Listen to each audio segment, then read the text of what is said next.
नाचने में इतनी मधुरता हो कि देखने वाला भी खड़ा हो जाए, नाचने में इतनी सरसता हो, नाचने में इतना समर्पण हो, इष्ट के प्रति आनंदित आह्लादित हो, तब होगा नृत्य। क्यों? हमारे शंकर जी का नाम नटराज है। तो डॉक्टर साहब क्यों नटराज कहा? तो बहुत अच्छा नृत्य करते हैं। भगवान श्री कृष्ण का नाम नटराज है, क्यों कहा?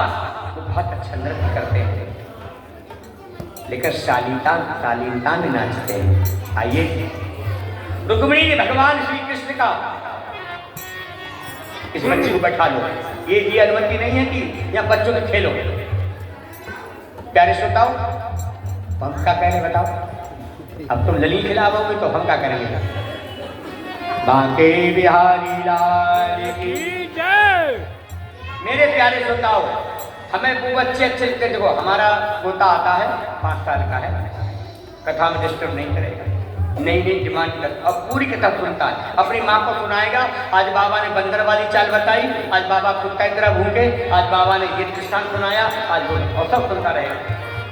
आप बच्चों को लाओ, उन्हें बताओ कथा सुननी है, माता पिता का आदर तभी होगा, सदाचार घर में तभी जाएगा। मेरे प्यारे श्रोताओ, रुक्मिणी मैया ने संकल्प किया, आए के बर को क्या बरू जो जन्मे और मर जाए,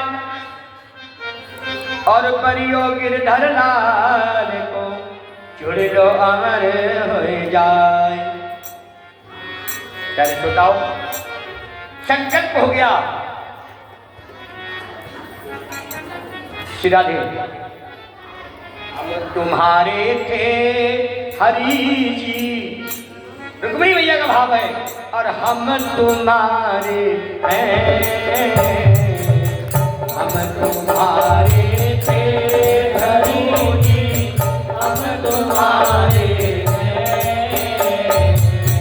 हम तुम्हारे ही रहेंगे हे भगवान, हम तुम्हारे ही रहेंगे।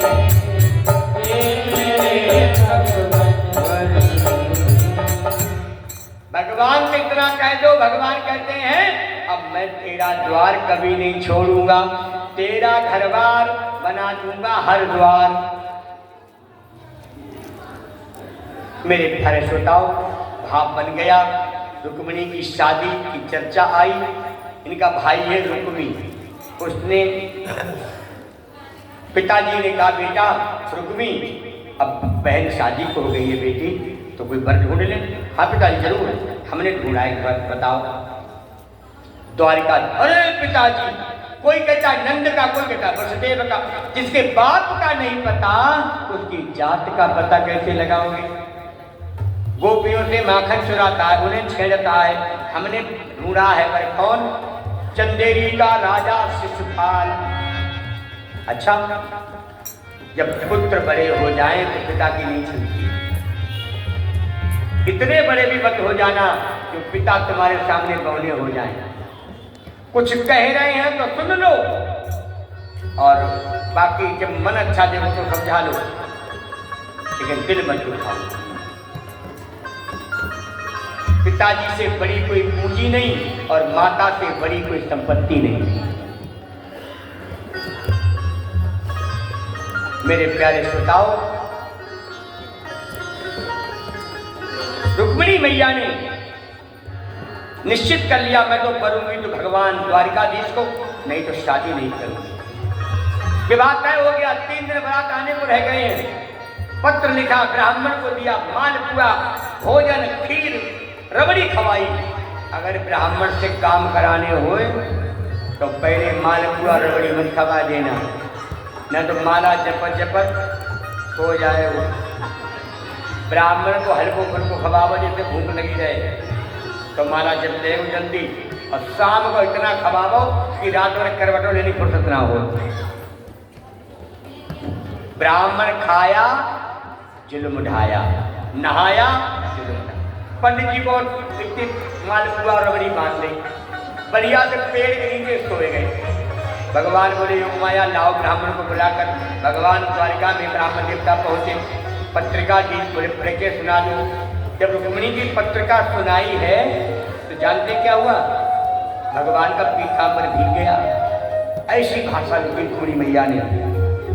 भगवान ने पत्रिका मसनद से रखी, रस सजाया, ब्राह्मणों को बिठाया, कुंडलपुर चल दिए, शिशुपाल बारात लेकर आ गया है। रुक्मिणी मैया बड़ी बेचैन है, अट्टालिका पर जाकर देखती है तो दूर एक धूल उड़ रही है। इसका मतलब मेरे प्रभु का रथ आ रहा है। ब्राह्मण देवता छोटे गेट से आए, लाली कात्यायनी मैया के मंदिर की परिक्रमा में भगवान मिलेंगे, वहां तुम्हारी प्रतीक्षा कर रहे हैं। ठीक है। रुक्मिणी मैया ने थाल सजाया कात्यायनी मैया का पूजन करने के लिए। प्यारे श्रोताओ, जब पूजन करने की बात आई तो सारी सखियां साथ में भेजी। रुक्मिणी मैया गई हैं। जब रुक्मिणी मैया गई, कात्यायनी मैया का पूजन किया। गौरा मैया ये नाम है इनका, वहां कात्यायनी, और परिक्रमा करी। भगवान परिक्रमा मार्ग में खड़े थे। पत्नी का हाथ कैसे पकड़ना चाहिए? डॉक्टर साहब बताओ, पत्नी का हाथ कैसे पकड़ना चाहिए? पकड़ियो।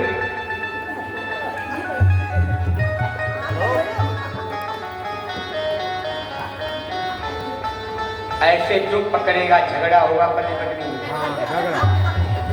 झगड़ा हो गया। क्यों? ऐसे तो दो पहलवान का हाथ करते आओ, मिलाओ हाथ, और तुम्हें दम कैसे पकड़ना है? सगुष्ठाम ग्रहणामिते मया हस्तम। कैसे पकड़ना है? आजकल जाते हैं ना, जयमाला पड़ती है तो पर घुटन पड़ जाता है। अरे मूर्खानंद, जिंदगी में घुटन नहीं पड़ेगा तुम्हें। नहीं, हाथ भी पकड़ने को कहा जाता है। तो कैसे पकड़ना है?